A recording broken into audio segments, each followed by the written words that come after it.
هذا المكان لا نسمع دائما إلا عبارة منذ 20 عاما وأكثر، ولا يعلمون أن هذا المكان أصبح ملاذنا الوحيد.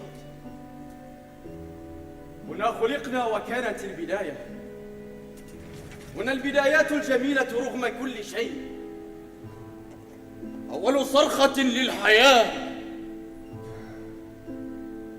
وأول خطوة نخطوها، وأول فرح وأول ضحكة وأول نظرة، ثم تعارف أعقبها لقاء ثم حديث. كم تمر الأيام سريعا، وكأنها تقول ها هنا بدأنا وها هنا انتهينا.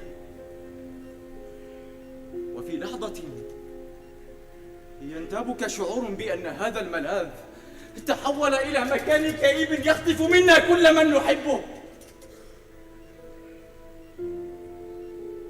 بسبب شروط وحواجز وهمية نحن من وضعها، وصارت من المسلمات حتى هذا المكان لم يسلم من تلك الشروط، لأن القلوب لا نملك مفاتيحها.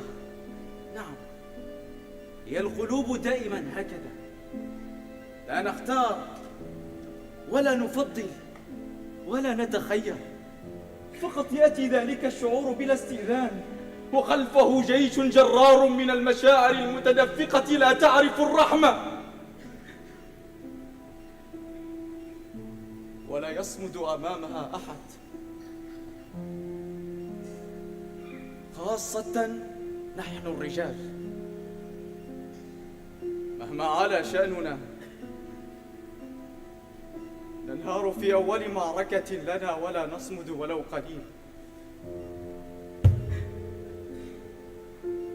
وهنا تتوالى علينا النكسات الواحدة تلو الأخرى، ومن بعدها أقسم بأنني سأنسى، ولكن بدون شعور. أجد نفسي أنتظر دائما في نفس المكان، وعلى الموعد لعلي أجد ما يطفئ لهيب هذا القلب. كانت أمي تقول لي: اللحظات الجميلة لا تدوم طويلا، فلا تفرحي كثيرا، فخلف كل فرح حزن، وخلف كل ضحكة دمعة. ولا تصدقي وعود العشاق، فهي إحدى حسرات اللحظات الجميلة التي تبقى حبيسة أروقة الذاكرة إلى الأبد.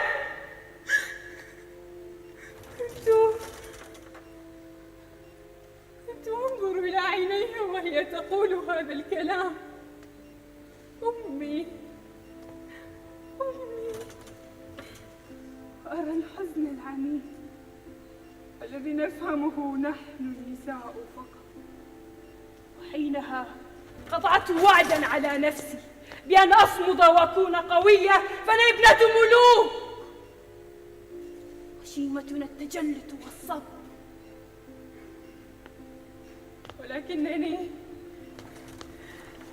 ولكنني أمام أول معركة خسرت، لأن الحب لا يعرف ملكا ولا مملوك، فهو سلطان القلوب حتى على الحب نفسه. ها أنا منتظرة هنا دائما.